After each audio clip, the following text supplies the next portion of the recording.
ಎಲ್ಲರಿಗೂ ನಮಸ್ಕಾರ. Curious minds Kannada YouTube ಚಾನಲ್ಗೆ ಸ್ವಾಗತ. ನಾನು ನಿಮ್ಮ ಸೈನ್ಸ್ ಫೆಸಿಲಿಟೇಟರ್ ಪೂಜಾ. ಈ ವಿಡಿಯೋದಲ್ಲಿ ನಾವು 6ನೇ ತರಗತಿಯ ವಿಜ್ಞಾನ ವಿಷಯದ 8ನೇ ಅಧ್ಯಾಯ ನೀರಿನ ಸ್ಥಿತಿಗಳ ಮೂಲಕ ಒಂದು ಪಯಣ, ಈ ಪಾಠದ ಅಭ್ಯಾಸ ಪ್ರಶ್ನೋತ್ತರಗಳನ್ನು ನೋಡ್ತಾ ಹೋಗೋಣ. ಮೊದಲನೇ ಪ್ರಶ್ನೆ, ಈ ಕೆಳಗಿನವುಗಳಲ್ಲಿ ಯಾವುದು ಘನೀಕರಣವನ್ನು ಅತ್ಯುತ್ತಮವಾಗಿ ವಿವರಿಸುತ್ತದೆ? ಆಪ್ಷನ್ 1, ನೀರನ್ನು ಅದರ ಆವಿ ಸ್ಥಿತಿಗೆ ಪರಿವರ್ತಿಸುವುದು. 2, ದ್ರವದಿಂದ ಅನಿಲ ಸ್ಥಿತಿಗೆ ನೀರು ಬದಲಾಗುವ ಪ್ರಕ್ರಿಯೆ. 3, ನೀರಿನ ಸಣ್ಣ ಹನಿಗಳಿಂದ ಮೋಡಗಳ ರಚನೆ. 4, ನೀರಾವಿಯನ್ನು ಅದರ ದ್ರವ ಸ್ಥಿತಿಗೆ ಪರಿವರ್ತಿಸುವುದು. ಸರಿಯಾದ ಉತ್ತರ ಆಪ್ಷನ್ 4, ನೀರಾವಿಯನ್ನು ಅದರ ದ್ರವ ಸ್ಥಿತಿಗೆ ಪರಿವರ್ತಿಸುವುದು. ಎರಡನೇ ಪ್ರಶ್ನೆ, ಈ ಕೆಳಗೆ ಕೊಟ್ಟಿರುವ ಯಾವ ಪ್ರಕ್ರಿಯೆಗಳಲ್ಲಿ ಆವೀಕರಣವು ಅತಿ ಪ್ರಮುಖವೆಂಬುದನ್ನು ಗುರುತಿಸಿ? 1, ಬಣ್ಣ ಹಚ್ಚುವಾಗ ಇವುಗಳನ್ನು ಬಳಸಿ. ಅದರಲ್ಲಿ ಆಪ್ಷನ್ ಎ ಕ್ರೇಯಾನ್ಸ್ಗಳು, ಬಿ ಜಲ ವಿಲೀನವಾಗುವ ಬಣ್ಣಗಳು, ಸಿ ಆಕ್ರಿಲಿಕ್ ಬಣ್ಣಗಳು, ಡಿ ಪೆನ್ಸಿಲ್ ಬಣ್ಣಗಳು. ಸರಿಯಾದ ಉತ್ತರ ಆಪ್ಷನ್ ಬಿ ಜಲ ವಿಲೀನವಾಗುವ ಬಣ್ಣಗಳು. ಅದರಲ್ಲಿ ಎರಡನೇ ಪ್ರಶ್ನೆ, ಕಾಗದದ ಮೇಲೆ ಬರೆಯುವಾಗ option A pencil, option B ink pen, option C ball point pen. ಸರಿಯಾದ ಉತ್ತರ ಆಪ್ಷನ್ ಬಿ ಇಂಕ್ ಪೆನ್. ಮೂರನೇ ಪ್ರಶ್ನೆ, ಹಿಂದಿನ ದಿನಗಳಲ್ಲಿ ನಾವು ಅನೇಕ ಸ್ಥಳಗಳಲ್ಲಿ ಹಸಿರು ಬಣ್ಣದ ಪ್ಲಾಸ್ಟಿಕ್ ಹುಲ್ಲು ನೋಡುತ್ತೇವೆ. ನೈಸರ್ಗಿಕ ಹುಲ್ಲಿನ ಸುತ್ತಲಿನ ಪ್ರದೇಶವು ಪ್ಲಾಸ್ಟಿಕ್ ಹುಲ್ಲಿನ ಸುತ್ತಲಿನ ಪ್ರದೇಶಕ್ಕಿಂತ ತಂಪಾಗಿರುತ್ತದೆ ಏಕೆ ಎಂದು ನೀವು ಕಂಡುಕೊಳ್ಳಬಲ್ಲಿರಾ? ಉತ್ತರ, ನೈಸರ್ಗಿಕ ಹುಲ್ಲಿನ ಸುತ್ತಲಿನ ಜಾಗವು ತಂಪಾಗಿರುತ್ತದೆ ಏಕೆಂದರೆ ನೈಸರ್ಗಿಕ ಹುಲ್ಲು ಬಾಷ್ಪೀಕರಣ ಮತ್ತು ಆವೀಕರಣ ಪ್ರಕ್ರಿಯೆಗೆ ಅವಕಾಶ ನೀಡುತ್ತದೆ. ಇದು ಶಾಖವನ್ನು ಹೀರಿಕೊಳ್ಳುತ್ತದೆ ಮತ್ತು ಸುತ್ತಮುತ್ತಲಿನ ಗಾಳಿಯನ್ನು ತಂಪಾಗಿಸುತ್ತದೆ. ಪ್ಲಾಸ್ಟಿಕ್ ಹುಲ್ಲಿನಲ್ಲಿ ಈ ಗುಣಗಳಿಲ್ಲ, ಆದ್ದರಿಂದ ಇದು ನೈಸರ್ಗಿಕ ಹುಲ್ಲಿನಷ್ಟು ತಂಪಾಗಿಸುವ ಪರಿಣಾಮವನ್ನು ನೀಡುವುದಿಲ್ಲ. ನಾಲ್ಕನೇ ಪ್ರಶ್ನೆ, ನೀರನ್ನು ಹೊರತುಪಡಿಸಿ ಆವಿಯಾಗುವ ಇತರೆ ದ್ರವಗಳಿಗೆ ಉದಾಹರಣೆಗಳನ್ನು ನೀಡಿ. ಉತ್ತರ, ನೀರನ್ನು ಹೊರತುಪಡಿಸಿ ಆವಿಯಾಗುವ ಇತರೆ ದ್ರವಗಳು ಆಲ್ಕೋಹಾಲ್, ಅಸಿಟೋನ್. ಐದನೇ ಪ್ರಶ್ನೆ, ಫ್ಯಾನ್ಗಳು ಗಾಳಿಯನ್ನು ಸುತ್ತಲೂ ಚಲಿಸುವಂತೆ ಮಾಡಿ ತಂಪಿನ ಅನುಭವವನ್ನು ಸೃಷ್ಟಿಸುತ್ತವೆ. ಒದ್ದೆ ಬಟ್ಟೆಗಳನ್ನು ಒಣಗಿಸಲು ಫ್ಯಾನ್ ಬಳಸುವುದು ವಿಚಿತ್ರವಾಗಿ ಕಾಣಿಸಬಹುದು ಏಕೆಂದರೆ ಫ್ಯಾನ್ಗಳು ಸಾಮಾನ್ಯವಾಗಿ ವಸ್ತುಗಳನ್ನು ಬೆಚ್ಚಗಿಡುವುದಿಲ್ಲ, ಬದಲಿಗೆ ತಂಪಾಗಿಸುತ್ತವೆ. ಸಾಮಾನ್ಯವಾಗಿ ನೀರು ಆವಿಯಾಗಲು ಅದಕ್ಕೆ ಉಷ್ಣದ ಅಗತ್ಯವಿರುತ್ತದೆ. ತಂಪಾದ ಗಾಳಿ, ಈ ಕುರಿತು ನಿಮ್ಮ ಅಭಿಪ್ರಾಯವೇನು? ಉತ್ತರ, ಫ್ಯಾನ್ಗಳು ಒದ್ದೆಯಾದ ಬಟ್ಟೆಗಳ ಮೇಲೆ ಗಾಳಿಯನ್ನು ಚಲಿಸುವ ಮೂಲಕ ಒಣಗಿಸಲು ಸಹಾಯ ಮಾಡುತ್ತದೆ. ಇದು ಆವಿಯಾಗುವಿಕೆಯ ಪ್ರಮಾಣವನ್ನು ಹೆಚ್ಚಿಸುತ್ತದೆ. ಫ್ಯಾನ್ಗಳು ಬಟ್ಟೆಯ ಮೇಲ್ಮೈಯಿಂದ ತೇವಾಂಶವುಳ್ಳ ಗಾಳಿಯನ್ನು ದೂರ ಸರಿಸಿ ಒಣ ಗಾಳಿಯಿಂದ ಬದಲಾಯಿಸುವ ಮೂಲಕ ಆವಿಯಾಗುವಿಕೆಗೆ ಸಹಾಯ ಮಾಡುತ್ತದೆ. ಇದರಿಂದಾಗಿ ಬಟ್ಟೆ ಒಣಗಿಸುವ ಪ್ರಕ್ರಿಯೆ ವೇಗವಾಗುತ್ತದೆ. ಆರನೇ ಪ್ರಶ್ನೆ, ಒಳಚರಂಡಿಗಳಿಂದ ಕೆಸರು ತೆಗೆಯುವಾಗ ಚರಂಡಿಯ ಅಕ್ಕಪಕ್ಕದಲ್ಲಿ ರಾಶಿ ಹಾಕಿ 3ರಿಂದ 4 ದಿನಗಳವರೆಗೆ ಹಾಗೆಯೇ ಬಿಟ್ಟಿರುತ್ತಾರೆ. ನಂತರ ಅದನ್ನು ಗೊಬ್ಬರವಾಗಿ ಬಳಸಲು ತೋಟ ಅಥವಾ ಗದ್ದೆಗೆ ಸಾಗಿಸಲಾಗುತ್ತದೆ. ಈ ವಿಧಾನವು ಕೆಸರಿನ ಸಾಗಣೆ ವೆಚ್ಚವನ್ನು ಕಡಿಮೆ ಮಾಡುತ್ತದೆ ಮತ್ತು ಇದನ್ನು ನಿರ್ವಹಿಸುವ ವ್ಯಕ್ತಿಗಳ ಸುರಕ್ಷತೆಯನ್ನು ಹೆಚ್ಚಿಸುತ್ತದೆ.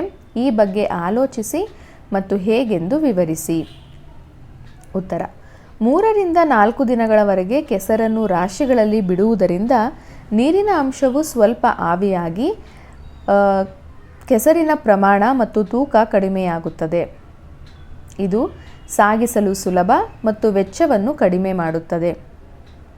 ಹಾಗೆಯೇ ಒಣ ಕೆಸರು ವ್ಯಕ್ತಿಗಳಿಗೆ ಸುರಕ್ಷಿತವಾಗಿದೆ ಏಕೆಂದರೆ ಇದು ಮಾಲಿನ್ಯಕಾರಕಗಳನ್ನು ಚೆಲ್ಲುವ ಅಥವಾ ಹರಡುವ ಸಾಧ್ಯತೆ ಕಡಿಮೆ. ಏಳನೇ ಪ್ರಶ್ನೆ, ಒಂದು ದಿನದ ಮಟ್ಟಿಗೆ ನಿಮ್ಮ ಮನೆಯಲ್ಲಿನ ಚಟುವಟಿಕೆಗಳನ್ನು ಗಮನಿಸಿ.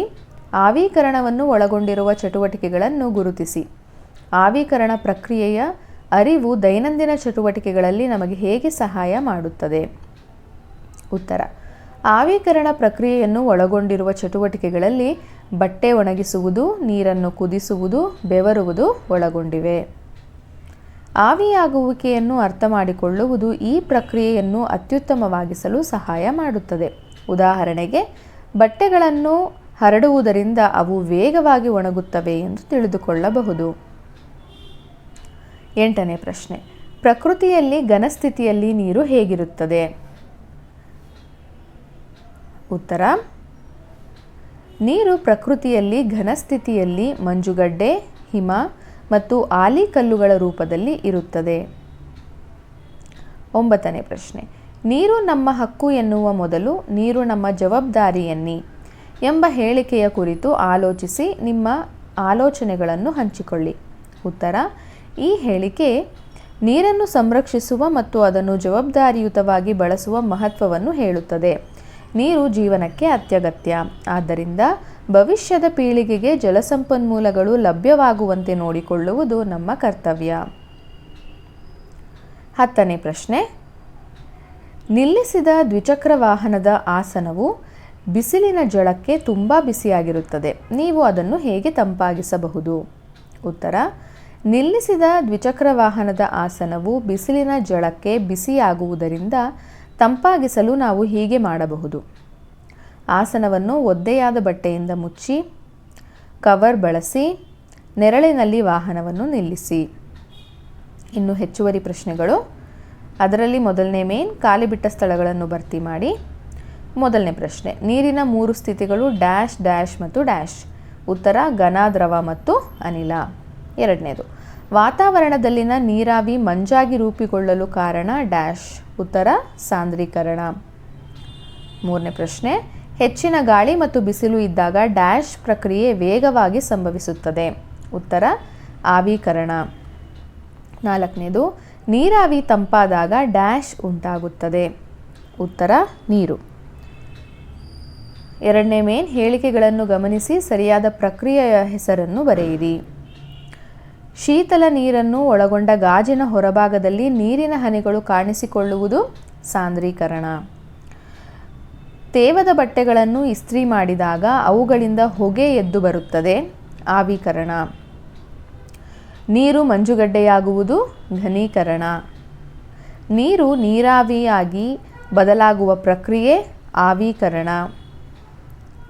ಐದನೇ ಪ್ರಶ್ನೆ, ಒಂದು ವಸ್ತುವು ತನ್ನ ಘನಸ್ಥಿತಿಯಿಂದ ನೇರವಾಗಿ ಅನಿಲ ಸ್ಥಿತಿಗೆ ಪರಿವರ್ತನೆ ಆಗಬಹುದು. ಉತ್ತರ, ಉತ್ಪತನ. ಮೂರನೇ ಮೇನ್, ವೈಜ್ಞಾನಿಕ ಕಾರಣ ಕೊಡಿ. ಅದರಲ್ಲಿ ಮೊದಲನೇ ಪ್ರಶ್ನೆ, ಚಳಿಗಾಲದಲ್ಲಿ ಕೊಬ್ಬರಿ ಎಣ್ಣೆಯು ಹೆಪ್ಪುಗಟ್ಟುತ್ತದೆ. ಉತ್ತರ, ಚಳಿಗಾಲದಲ್ಲಿ ವಾತಾವರಣ ತುಂಬ ತಂಪಾಗಿರುವ ಕಾರಣ ಶೈತ್ಯನ ಪರಿಣಾಮದಿಂದಾಗಿ ಕೊಬ್ಬರಿ ಎಣ್ಣೆಯು ಘನರೂಪಕ್ಕೆ ಪರಿವರ್ತನೆ ಆಗುತ್ತದೆ. ಎರಡನೇ ಪ್ರಶ್ನೆ, ಹೆಚ್ಚು ಗಾಳಿ ಇರುವ ದಿನ ಬಟ್ಟೆಗಳು ಬೇಗ ಒಣಗುತ್ತವೆ. ಉತ್ತರ, ಗಾಳಿಯು ಜೋರಾಗಿ ಬೀಸುವುದರಿಂದ ಆವಿಕರಣ ದರವು ಹೆಚ್ಚಾಗುತ್ತದೆ. ಆದ್ದರಿಂದ ಹೆಚ್ಚು ಗಾಳಿ ಇರುವುದಿಲ್ಲ, ಬಟ್ಟೆಗಳು ಬೇಗ ಒಣಗುತ್ತವೆ. ಮೂರನೇ ಪ್ರಶ್ನೆ, ಕಣ್ಣಿನ ಕನ್ನಡಕದ ಗಾಜಿನ ಮೇಲೆ ಉಸಿರಾಡಿದಾಗ ಅದು ಮಂಜು ಮಂಜಾಗುತ್ತದೆ. ಉತ್ತರ, ಬಾಯಿಂದ ಹೊರಬರುವ ಬೆಚ್ಚನೆಯ ಉಸಿರಿನಿಂದ ನೀರಾವಿಯು ಸಾಂದ್ರೀಕರಣಗೊಂಡು ಕನ್ನಡಕ ಮಂಜು ಮಂಜಾಗುತ್ತದೆ. ಫೋರ್ತ್ ಮೇನ್, ಕೆಳಗಿನ ಪ್ರಶ್ನೆಗಳಿಗೆ ಉತ್ತರಿಸಿ. ಮೊದಲನೇ ಪ್ರಶ್ನೆ, ಆವಿಕರಣ ಎಂದರೇನು? ಉತ್ತರ, ಯಾವುದೇ ಒಂದು ದ್ರವವು ದ್ರವ ಸ್ಥಿತಿಯಿಂದ ಅನಿಲ ಸ್ಥಿತಿಗೆ ಪರಿವರ್ತನೆಗೊಳ್ಳುವುದನ್ನು ಆವಿಕರಣ ಎನ್ನುವರು. ಎರಡನೇ ಪ್ರಶ್ನೆ, ದ್ರವೀಕರಣ ಎಂದರೇನು? ಉತ್ತರ, ಘನ ವಸ್ತುಗಳನ್ನು ದ್ರವ ಸ್ಥಿತಿಗೆ ಪರಿವರ್ತಿಸುವ ಪ್ರಕ್ರಿಯೆಯನ್ನು ದ್ರವೀಕರಣ ಎನ್ನುವರು. ಮೂರನೇ ಪ್ರಶ್ನೆ, ಉತ್ಪತನ ಎಂದರೇನು? ಉತ್ತರ, ಘನವಸ್ತು ದ್ರವ ಸ್ಥಿತಿಗೆ ಬರದೆ ನೇರವಾಗಿ ಅನಿಲ ಸ್ಥಿತಿಗೆ ಬದಲಾವಣೆಯಾಗುವುದನ್ನು ಉತ್ಪತನ ಎನ್ನುವರು. ನಾಲ್ಕನೇ ಪ್ರಶ್ನೆ, ಶೈತ್ಯನ ಪರಿಣಾಮ ಎಂದರೇನು? ಉದಾಹರಣೆ ಕೊಡಿ. ಉತ್ತರ, ಯಾವುದೇ ಒಂದು ವಸ್ತು ಆವಿಕರಣದ ಮುಖಾಂತರ ತನ್ನ ತಾಪಮಾನವನ್ನು ಕಡಿಮೆಗೊಳಿಸುವ ಹಾಗೂ ತಣ್ಣನೆಯ ಅನುಭವವನ್ನು ನೀಡುವ ಪ್ರಕ್ರಿಯೆಗೆ ಶೈತ್ಯನ ಪರಿಣಾಮ ಎನ್ನುವರು. ಉದಾಹರಣೆ, ಅತಿಯಾಗಿ ಬೆವರಿದ ನಂತರ ಮೈಯೆಲ್ಲ ತಣ್ಣನೆಯ ಅನುಭವ ಉಂಟಾಗುವುದು. ಐದನೇ ಪ್ರಶ್ನೆ, ಮೋಡಗಳು ಹೇಗೆ ಉಂಟಾಗುತ್ತವೆ? ಮಳೆ ಹೇಗೆ ಆಗುತ್ತದೆ? ಉತ್ತರ, ಭೂಮಿಯ ಮೇಲ್ಮೈಯಿಂದ ಎತ್ತರಕ್ಕೆ ಚಲಿಸಿದಂತೆ ಗಾಳಿಯು ತಂಪಾಗುತ್ತಾ ಸಾಗುತ್ತದೆ. ನಿರ್ದಿಷ್ಟ ಎತ್ತರಗಳಲ್ಲಿ ಸಾಮಾನ್ಯವಾಗಿ ಧೂಳಿನ ಕಣಗಳ ಸುತ್ತಲೂ ಗಾಳಿಯಲ್ಲಿರುವ ನೀರಾವಿಯು ಹನಿಗಳಾಗಿ ರೂಪುಗೊಳ್ಳುವಷ್ಟು ಗಾಳಿಯು ತಂಪಾಗುತ್ತದೆ. ಈ ಸಣ್ಣ ಹನಿಗಳು ಗಾಳಿಯಲ್ಲಿ ತೇಲುತ್ತವೆ ಮತ್ತು ಮೋಡಗಳಾಗಿ ರೂಪುಗೊಳ್ಳುತ್ತವೆ. ನೀರಿನ ಅನೇಕ ಸಣ್ಣ ಹನಿಗಳು ಒಟ್ಟಾಗಿ ಸೇರಿ ನೀರಿನ ದೊಡ್ಡ ಹನಿಗಳಾಗುತ್ತವೆ. ದೊಡ್ಡದಾಗುವ ಕೆಲವು ಹನಿಗಳು ಭಾರದಿಂದ ಕೆಳಗೆ ಬೀಳಲು ಆರಂಭಿಸುತ್ತವೆ. ಬೀಳುವ ಈ ನೀರಿನ ಹನಿಗಳನ್ನು ಮಳೆ ಎಂದು ಕರೆಯುತ್ತೇವೆ. 6ನೇ ಪ್ರಶ್ನೆ, ಜಲಚಕ್ರ ಎಂದರೇನು? ಉತ್ತರ: ಭೂಮಿಯ ಮೇಲಿನ ನೀರಿನ ಆಕರಗಳಲ್ಲಿರುವ ನೀರು ಸೂರ್ಯನ ಶಾಖದಿಂದ ಕಾದು ಆವಿಯಾಗಿ ಮೇಲೇರಿ ತಂಪಾಗಿ ಮೋಡಗಳಾಗಿ, ಮೋಡಗಳು ಚಲಿಸಿ ಮತ್ತಷ್ಟು ತಂಪಾಗಿ ಸಾಂದ್ರೀಕರಣಗೊಂಡು ಮಳೆಯಾಗಿ ಬಿದ್ದು ಮತ್ತೆ ನೀರಿನ ಆಕರಗಳನ್ನು ಸೇರುವ ಪ್ರಕ್ರಿಯೆಗೆ ಜಲಚಕ್ರ ಎನ್ನುವರು. 7ನೇ ಪ್ರಶ್ನೆ, ಜಲಚಕ್ರದ ಪ್ರಕ್ರಿಯೆ ತೋರಿಸುವ ಅಂದವಾದ ಚಿತ್ರ ಬರೆದು ಗುರುತಿಸಿ. ಈ ಚಿತ್ರ ನಿಮ್ಮ ಟೆಕ್ಸ್ಟ್ ಬುಕ್ನಲ್ಲೇ ಅವರು ನೀಡಿದ್ದಾರೆ. ನಾನು ಅದನ್ನು ಗುರುತಿಸಿದ್ದೀನಿ. ನೀವು ಇದನ್ನು ನಿಮ್ಮ ನೋಟ್ ಪುಸ್ತಕದಲ್ಲಿ ಬರೀಬಹುದು. ಸೊ ಇದಿಷ್ಟು ಕೂಡ ನಿಮ್ಮ ಪಠ್ಯಪುಸ್ತಕದಲ್ಲಿ ನೀಡಿದಂತಹ ಪ್ರಶ್ನೆಗಳಿಗೆ ಉತ್ತರಗಳು. ಅದರ ಜೊತೆಗೆ ನಾನು ಕೆಲವೊಂದು ಹೆಚ್ಚುವರಿ ಪ್ರಶ್ನೆಗಳನ್ನು ಕೂಡ ನೀಡಿದ್ದೀನಿ. ಸೊ ಈ ವಿಡಿಯೋ ನಿಮ್ಮೆಲ್ರಿಗೂ ಸಹ ಇಷ್ಟ ಆಗಿದೆ ಅಂತ ಅಂದ್ಕೊಳ್ತೀನಿ. ಇಷ್ಟ ಆಗಿದರೆ ದಯವಿಟ್ಟು ಲೈಕ್ ಮಾಡಿ, ಶೇರ್ ಮಾಡಿ. ಹಾಗೆ ನೀವಿನ್ನೂ ನಮ್ಮ ಚಾನಲನ್ನು ಸಬ್ಸ್ಕ್ರೈಬ್ ಮಾಡ್ಕೊಂಡಿಲ್ಲ ಅಂದರೆ ದಯವಿಟ್ಟು ಸಬ್ಸ್ಕ್ರೈಬ್ ಮಾಡ್ಕೊಳ್ಳಿ ಅಂತ ಹೇಳ್ತಾ ಧನ್ಯವಾದಗಳು.